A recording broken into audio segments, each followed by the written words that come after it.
Hey guys, अस्सलाम वालेकुम, this is Rabia, you watching me on खुशिया मैगज़ीन। और आज हम कर रहे हैं रक्स बिस्मिल का रिव्यू। प्लस अगर आपने रक्स बिस्मिल नहीं देखा हुआ तो 5 reasons why you must watch Raqs Bismil. So let's start with थोड़ा सा मैं आपको एक छोटा सा उसकी समरी बता देती हूँ। वजाहत रऊफ़ उसके डायरेक्टर हैं, हाशिम नदीम ने उसको लिखा हुआ है।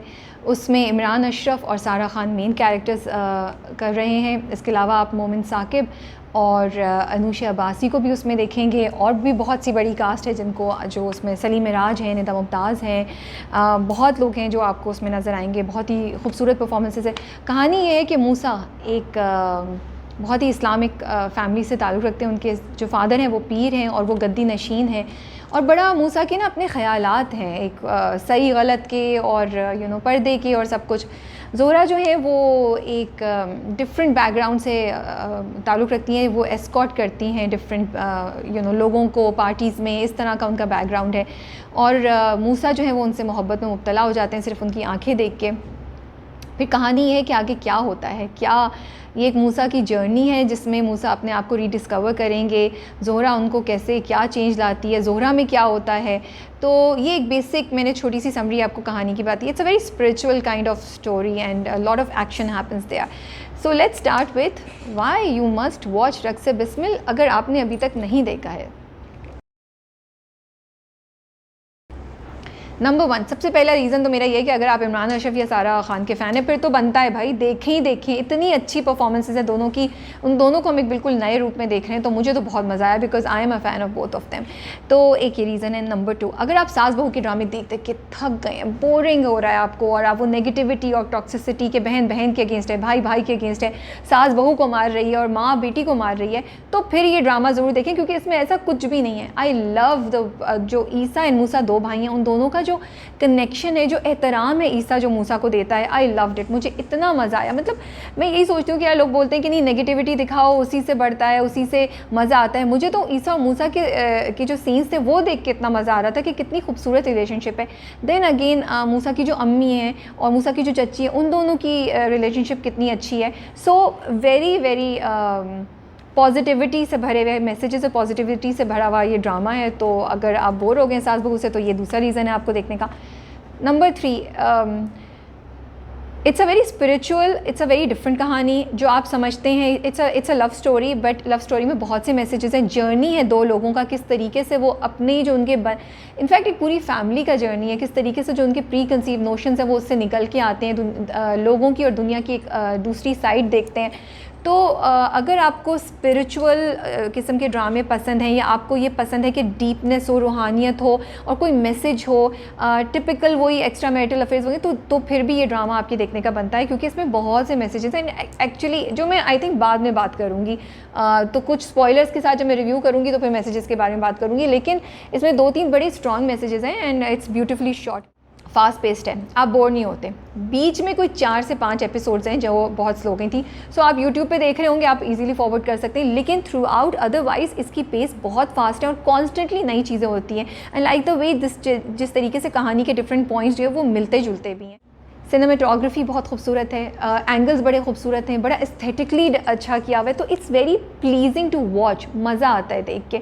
तो यस, ये कुछ रीज़न है जिसकी वजह से आई फील कि I hope I have not forgotten anything कि आप रक्स बिस्मिल देखिए। और अब मैं करूँगी रक्स बिस्मिल का रिव्यू प्लस कुछ सजेशंस के कैसे ये प्रोजेक्ट में भी और भी ज़्यादा अच्छा और बेहतर हो सकता था, कुछ चीज़ें जिसके बारे में मुझे रिजर्वेशंस है। सो let's start with the characters के जो कैरेक्टर्स थे कौन कौन से थे और उनकी परफॉर्मेंसेस कैसी थी। मैं अपने नाम आई थिंक कास्टिंग इतनी ज़बरदस्त थी, मुझे लगा जो भी कास्टिंग में लोग थे, from Imran Ashraf to Anusha Abbasi to Momin Saqib, बहुत मज़ा आ रहा था उनको देख के। एंड हर किसी ने अपने कैरेक्टर के साथ जस्टिस की। इमरान अशरफ को हमने एक डिफरेंट रोल में देखा एंड उनकी लुक बड़ी डिफरेंट थी, मुझे ये बात बड़ी अच्छी लगी। And as Moosa, I mean I really felt he did a great job as Moosa. मैं अब एक्चुअली अगर मूसा के बारे में सोचूं तो शायद मैं किसी और को सोच ना सकूं। और इमरान ने बिल्कुल गुड लुकिंग लगने की या बहुत अच्छा लगने की कहीं भी कोशिश नहीं की। उन्होंने दाढ़ी रखी हुई है, बाल भी हैं और थोड़े डिफरेंट से हैं, थोड़ा वेट भी उनका है हल्का सा, तो मज़ा आ रहा है देख के कि एक बड़ा ही नॉर्मल इंसान है। ही इज़ नॉट द ख्वाबों का शहज़ादा जो एक्सट्रीमली गुड लुकिंग हो या कुछ हो, ऐसा कुछ भी उन्होंने बनने की कोशिश नहीं की। जैसा कि एज आदम मुश्क में वो थे कि he was very prim and proper और एलिगेंस आती थी, ऐसा कुछ भी नहीं है। He is a very very आम सा इंसान। तो मुझे ये बात बड़ी अच्छी लगी। And Imran Ashraf has done an amazing job. कुछ सीन्स हैं जिसमें उनकी एक्टिंग इतनी अच्छी है कि आप वाकई उनकी आंखों से वो बात करें। बड़ा मज़ेदार सा सवाल है ये कि मूसा मुझ में रहेगा या नहीं रहेगा। मेरा कोई भी ऐसा किरदार जिससे मैं दिल से करता हूँ, रूह से करता हूँ, जैसे कि अलिफ अल्लाह और इंसान का शम्मो था, जैसे रांझा रांझा कर दी का भोला था, जैसे आदम था, जैसे मूसा है। मैं जिन किरदारों ने मुझे इज़्ज़त दी है, मैं वो चाहेंगी भी तो मैं उन्हें ख़ुद से निकलने की इजाज़त नहीं दूँगा इंशाल्लाह। और जहाँ तक बात व्यूअर्स के लिए मेरे मैसेज की है, तो मैं सलूट ही कर सकता हूँ आपको। अल्लाह ताला के बाद ये सब कुछ आपकी वजह से है। ये सारी मोहब्बतें, ये सारी कामयाबियाँ मेरे साथ आप हैं। इस बात का आपको भी पता है और सबको पता है, सबसे ज़्यादा मुझे पता है। मैं आपसे बहुत मोहब्बत करता हूँ, मैं आपका बहुत मशकूर हूँ, मैं आपका बहुत ताबेदार हूँ और मैं रहूँगा, चाहे कोई गली हो, चाहे कोई कूचा हो या महल हो या सड़क हो या कोई ज़मीन पे लगा दस्तरखान क्यों ना हो। मैं आपको आपके सामने शुक्रगुज़ार ही नज़र आऊँगा इंशाल्लाह। और जिस दिन ऐसा लगेगा आपको कि मैं बदल गया हूँ, मुझे कह दीजिएगा कि मैं काम छोड़ दूँ। आप लोगों ने रक्से बिस्मिल को इतनी मोहब्बत दी, इतनी चाहत दी कि मैंने तो अपनी ज़िंदगी में पहली दफ़ा देखा है कि कोई ड्रामा 8 बजे चला है और अभी 9 नहीं बजे वो यूट्यूब पे नहीं आया and it was trending on number 1। I love you all, क्योंकि आप लोग नंबर 1 हैं। देन आते हैं सारा खान पे, जो कि ज़ोहरा का कैरेक्टर कर रही हैं। यार मुझे लगता है कि जो ज़ोहरा की एलिगेंस थी, जो ज़ोहरा की मिस्ट्री थी, जो ज़ोहरा की डीपनेस थी, वो सारा खान के अलावा शायद और कोई कर नहीं सकता। सारा खान ने वो, एक तो उनकी पर्सनालिटी ऐसी है, मुझे लगता है वो उनको फ़ायदा हुआ, लेकिन उसके साथ साथ सारा खान ने वो एफर्ट भी की। वो सबात में हमने देखा कि वो बड़ा ईवल और बड़ा करख लाने की कोशिश करती थी। यहाँ पे उनकी जो कैरेक्टर था ना, उसमें उन्होंने एक फर्मनेस के साथ एक सॉफ्टनेस लाने की कोशिश की थी, which I really connected with. And again जो दुख था ना ज़ोहरा का, वो उनकी आँखों से निकलता हुआ नज़र आता था। और कुछ सीन है जहाँ पे स्पेशली जब मूसा उनको घर लेके जाता है और बोलता है कि मैं निकाह करूँगा, वो सीन तो बड़ा पावरफुल था। एंडिंग का सीन भी बहुत पावरफुल था। मोमिन साकिब को हमने ड्रामे में देखा, इससे पहले उनका एक और भी आ रहा था, I don't know which one, किसको उन्होंने शूट किया, तो it was a very nice discovery. Momin Saqib I think as Isa was amazing. It is a very difficult thing कि आप इतने मंजे हुए एक्टर्स के सामने काम करें, लेकिन फिर भी he delivered so brilliantly, you know. Anoushay Abbasi को हमने इतने अरसे बाद देखा एक रोल में जो उनके रोल को, उनकी सलाहियतों को जस्टिस कर रहा था। मुझे लगता है वो इतनी अंडररेटेड है। शायद इंडस्ट्री उनके क्राफ्ट का वो फ़ायदा नहीं उठा रही जो उठाना चाहिए। कि बहुत से एक्सप्रेशंस देखते हैं, हमें उनकी रेंज ऑफ एक्टिंग नज़र आई, तो I was very happy to see that. उसके Why is Rakse Bismil close to my heart? Because the character that I did was very different from every other character. I haven't done anything like this before. The cast was really nice. Everyone did a great job. The writer has done a great job. The director and the producer are my favorite. So everything about Rakse Bismil makes it close to my heart. और fans के लिए ये message है, जिन्होंने भी रक्से बिस्मिल देखा और पसंद किया, उनको दिल से बहुत सारा थैंक यू। उन्हीं लोगों के लिए ये बना है और उन्हीं की वजह से ट्रेंडिंग नंबर 1 हुआ था। तो मेरे लिए तो फैंस ही सब कुछ हैं और उन्हीं का प्यार है जो रक्से बिस्मिल इतना हिट हो सका। सबको उन्होंने इतना पसंद किया, हर कैरेक्टर को। तो मेरे फैंस के लिए यही मैसेज है कि इसी तरह मुझे प्यार करते रहें, अपना फीडबैक देते रहें और मैं आप लोगों के लिए काम करती हूँ, तो आई होप आप लोगों को मेरा काम अच्छा लगता हो। That's about it, thank you. उसके अलावा हमारे पास महमूद असलम थे। यार वो तो मतलब क्या परफॉर्मेंस थी एज मूसाज अब्बा, पीर साहब, क्या पीर कुदरतुल्लाह शाह, इतने वो मतलब वो उनके अंदर वो जो पीर कुदरतुल्लाह शाह की वो जो पावर थी और जो रोब और दबदबा था वो महमूद असलम ने इतने अच्छे तरीके से किया। Nida Mumtaz, I loved her as Moosa's mother, और जब वो मूसा के लिए बात करती है, मूसा को गले लगाती हैं, वो कितना अच्छा था। जवेरिया अब्बासी का रोल इतना ज़्यादा नहीं था लेकिन फिर भी अच्छा था। सलीम मिराज, ओ गॉड, इतनी अच्छी परफॉर्मेंस, और बड़ा मज़ा आ रहा था बिकॉज़ वो बड़े मेन कैरेक्टर थे जो स्टोरी को इधर से उधर लेके जा रहे थे। Furqan Qureshi, I think Furqan Qureshi as Malik Shehryar was so good. I could really see a different kind of performance by Furqan Qureshi. इससे पहले उनका एक सोप आ रहा था या जिसको आजकल लॉन्ग सीरीज़ कहते हैं दुरे फिशान के साथ, वो आ रहा था जो मैंने लास्ट देखा था। तो मुझे अच्छा लगा कि बहुत जगह उनका कैरेक्टर नेगेटिव था, बहुत जगह वो उसको बहुत एग्जैजरेट कर सकते थे, लेकिन उन्होंने बड़ा उसको रेगुलर उस पर खेला। स्पेशली जो शादी की रात होती है जो उन्होंने परफॉर्मेंस दी, वाकई यू वर लाइक, आपको वो हो रहा था कि यार ये क्या इंसान मिल गया है जोहरा को, कि बेचारी किधर फंस गई है। उसके बाद भी तो I really enjoyed watching Furqan Qureshi as Malik Shehryar. मुझे मज़ा आ रहा था because Malik Shehryar was not like he was supposed to be this guy जो बाज़ाहिर दुनिया के सामने अच्छा भी है और उसमें एक अट्रैक्शन भी है, बट अंदर से वो बहुत ईवल है, उसकी इंटेंशंस अच्छी नहीं है। एंड मुझे लगा कि फुरकान कुरैशी ने अच्छा Hi everyone. Okay, so Raksa Bismil came to an end, and Alhamdulillah, it turned out to be a huge hit. I would like to give a huge shout out to the producers and the director Shazia Wajahat and Wajahat Rauf, and I would like to also thank them for the opportunity. Malik Shahryar का character मुझे बड़ा मज़ा आया play करते हुए, और बहुत challenging था ऑब्वियसली बिकॉज बहुत सारे शेड्स थे उसमें। शुरू में उसने बहुत कोशिश की अच्छा बनने की, लेकिन उसके बाद फिर आहिस्ता आहिस्ता वो अपनी औकात पे आया और उसने गंदी गंदी हरकतें शुरू की। And I think Raqsa Bismil is close to my heart because obviously कुछ भी जब आपको बहुत थोड़ा सा चैलेंजिंग करने को मिलता है तो आपको वो याद रहता है as an actor. So again, I would like to thank all of you for liking my character and liking the play, and I wish to work harder to keep all of you entertained. So thank you so much and God bless. Zara Sheikh को हम बड़े अरसे बाद देख रहे थे, लैला ताहिर जतोई को as Faizi देखा, Gule Rana as Anna ji was very nice. इतना उनके जो एक तो मुझे उनकी ड्रेसिंग बड़ी मज़े की लगी, बड़ी इंटरेस्टिंग लगी। हर बार मैं देख रही थी यार ये क्या पहनेंगी, अब इनके कपड़े क्या होंगे, ज्वेलरी क्या होगी। और गुले राना जी का आजकल एक और ड्रामा आ रहा है आखिर कब तक, इतनी अच्छी इतनी नेचुरल परफॉर्मेंस देती हैं वो, जो भी सीन कर रही हो, जो भी कैरेक्टर कर रही हो। Raqse Bismil is extremely close to my heart, और उसकी वजह यह है कि I got to work with the best in the business. Writer Hashim Nadeem sahab, Mahmood Aslam साहब, इमरान, सारा, सलीम मिराज, जवेरिया, निदा मुमताज़, राशिद भाई, मोमिन, अनुश अब्बासी, और भी जितने लोग थे, Zara Sheikh, these are the best in the business. और आई वॉज वेरी लकी कि इनके साथ काम करने को मिला, और हर सीन बड़ा मेमोरेबल होता था इनकी वजह से। रक्से बिस्मिल के फ़ैन्स जो हैं, जो व्यूअर्स हैं, उनके लिए मैं ये कहूँगा कि थैंक यू सो मच। आप लोगों ने इतना प्यार दिया कि मैंने नेगेटिव कमेंट्स मेरी आंखों से गुजरे ही नहीं। जब भी मैं कुछ पढ़ता था या जो भी रिव्यूज़ आते थे वो 98% मेरे ख्याल में पॉजिटिव थे, और इसी वजह से जो भी इसकी रेटिंग्स और जो भी व्यूअरशिप आई है, तो मैं कहूँगा कि पाकिस्तानी आर्ट्स को ऐसे सपोर्ट करें, चाहे वो फिल्म हो, ड्रामा हो या म्यूज़िक हो। इनकरेजमेंट से ऑब्वियसली आपका दिल चाहता है कि आप और बेहतर करें। So thank you so much for the. तो जी ये तो था एक छोटा सा review about the performances of different actors and the casting, and let's come to what made Raqse Bismil a success.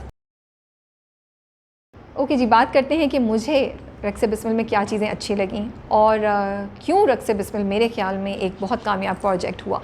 सबसे पहले तो मुझे लगा कि एक लव स्टोरी थी, लेकिन वो टिपिकल लव स्टोरी नहीं थी जिसमें कोई सास बहू या जालिम समाज उस तरह का आए, या फिर एक्स्ट्रा मैरिटल अफेयर्स हों, या फिर दूसरी बीवी हो, या इस तरह का कुछ नहीं था। बहुत ही डिफरेंट कहानी थी कि एक लड़का और लड़की हैं जो बहुत ही डिफरेंट बैकग्राउंड से ताल्लुक़ रखते हैं और कोई सोच भी नहीं सकता कि इनका मिलन कैसे होगा।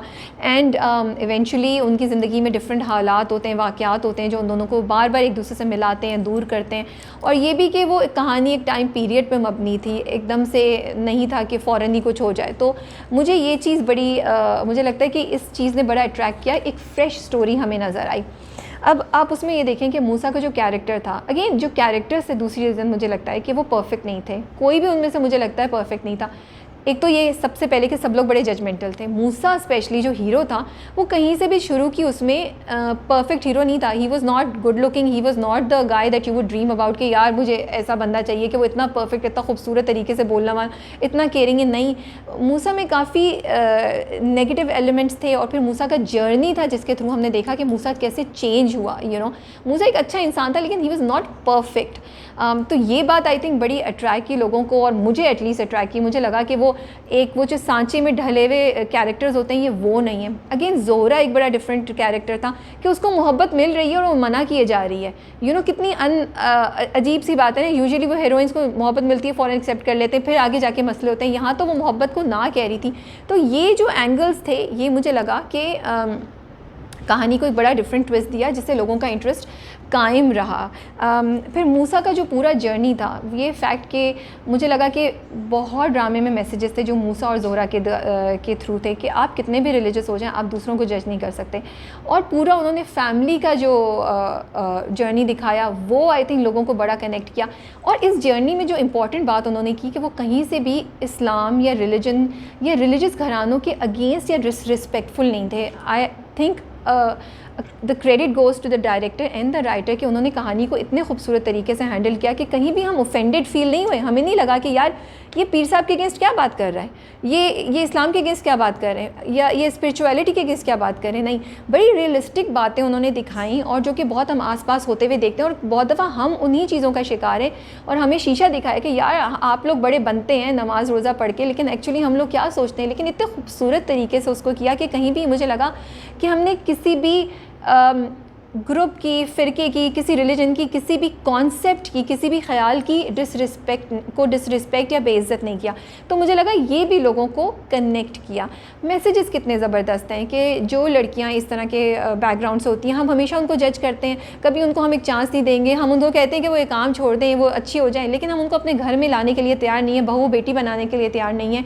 और ये कि हम खुद अगर नमाज़ पढ़ते हैं तो हम समझते हैं दूसरे जो हैं वो तो ख़राब हैं, हमारे घर में कोई हरकत करे तो हम एकदम से हो जाते हैं, लेकिन जब हम खुद ही उस हरकत को में मुब्तला हो जाए तो हमें वो चीज़ सही लगने लगती है। जैसे मूसा का था, सकीना को उसने रोका, उसने पकड़ा, लेकिन जब खुद वो मोहब्बत में मुब्तला हो गया तो उसको लगा सारी दुनिया गलत है, वो सही है। वो अपने बाप का घर छोड़ गया, सब कुछ उसने कर दिया।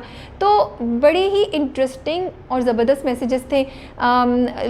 अगेन कैरेक्टर्स में वापस आऊँगी, तमाम जो उसके ग्रोथ था सारंगा का जो दिखाया कि वो they are suppose to be the goondas, लेकिन वो मूसा की मदद कर रहे होते हैं और उनका भी एक अच्छा साइड दिखाया। तो मुझे लगा कि सारे कैरेक्टर्स का कुछ ना कुछ शेड था, कोई भी परफेक्ट नहीं था। अदर देन ईसा मुझे लगा कि बहुत ही ज़रा अच्छा दिखाया।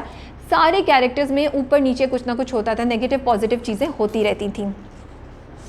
मुझे लगता है एक और चीज़ जो बड़ी कनेक्ट की वो एक पेस ऑफ द ड्रामा। कुछ एपिसोड्स तो ऐसी थी कि लगता था मिनी फिल्म देख रहे हैं आप, उनमें मोहब्बत भी हो जाती थी, उसमें एक्शन भी हो जाता था, उसमें रोना धोना भी आ जाता था। और एग्जीक्यूशन कुछ सीन्स की, जैसे जहाँ पे ईसा लेकर आ जाता है उस बंदे को, सकीना के एक्स लवर को, और वो मूसा पहुँच जाता है, वो कितने मज़े का सीन था। उससे पहले भी 2-3 जगह बारिश का जो सीन था वो था, जब मूसा उस लड़की को मूसा ज़ोहरा को लेकर आ जाता है, ज़बरदस्ती निकाह करने की कोशिश करता है, वो कैसा था। तो जो मतलब कई जगह जो डायरेक्शन थी वो इतने मज़े की थी कि लगता था कि यार ये तो लग रहा है आप कोई मिनी फिल्म देख रहे हैं। तो कॉन्स्टेंटली उन्होंने ना आपको इंगेज करके रखा हुआ था।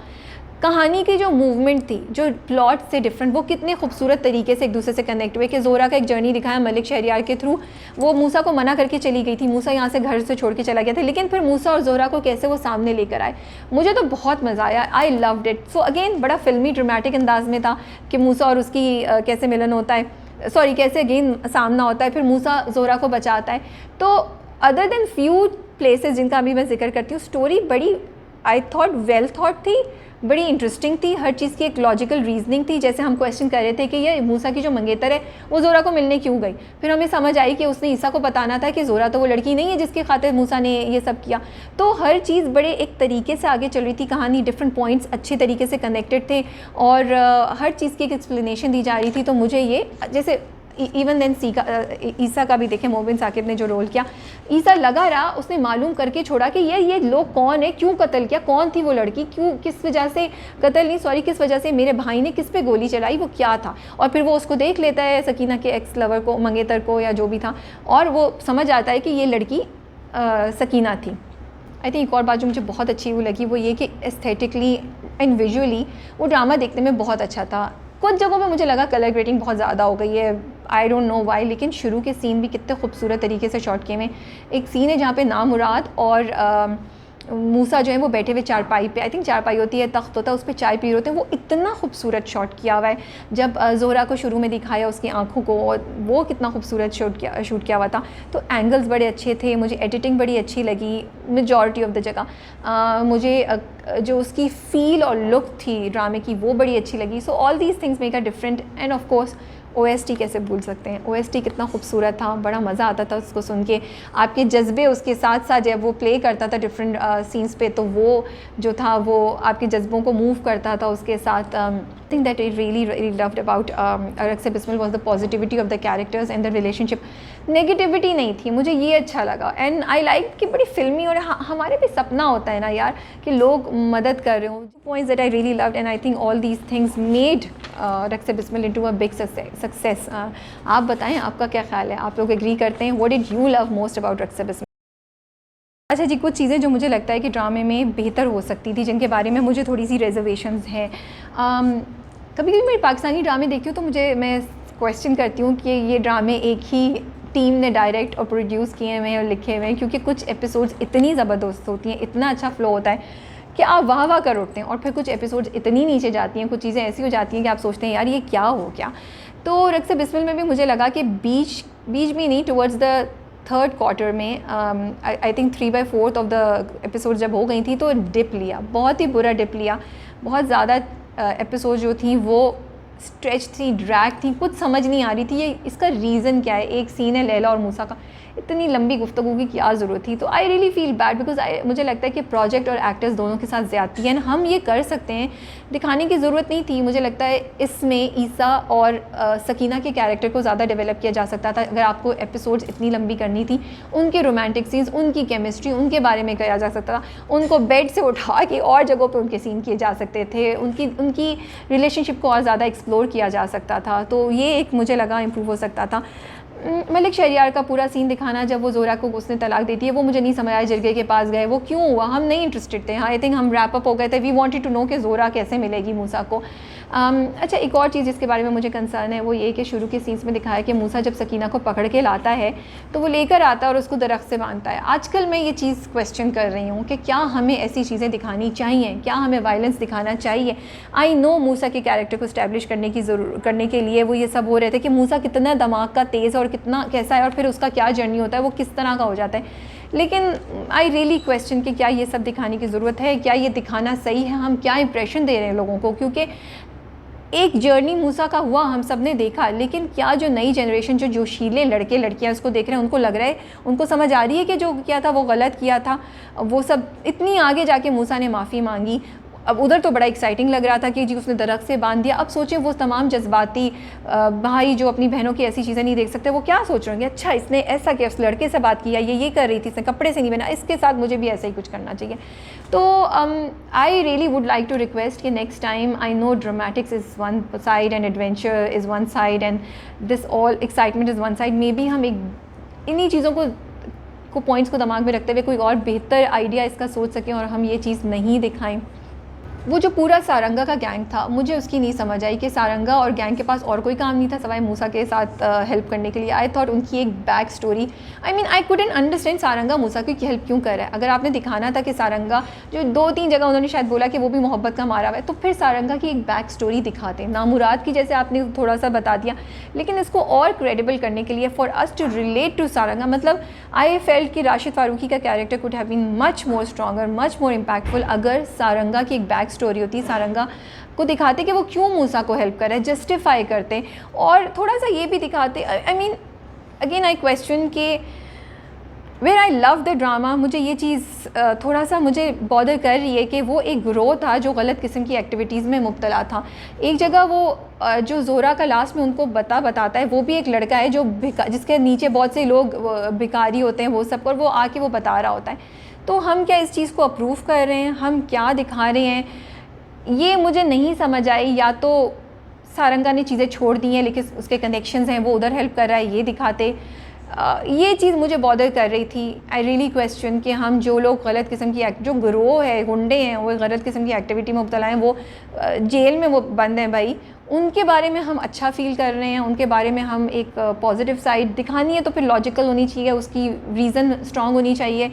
थोड़ा सा मुझे यहाँ पे रिजर्वेशन थी। अच्छा, सबसे ज़्यादा मुझे ये समझ नहीं आई कि ज़ोरा वो पूरा जो ड्राई किया था ज़ोरा का सीन, वो पता नहीं करने की ज़रूरत, मुझे लगता है इससे ज़रूरत नहीं, तो उसको डायरेक्ट लेके जाती कि वो घर से निकली और वो पीर के मज़ार पे चली गई।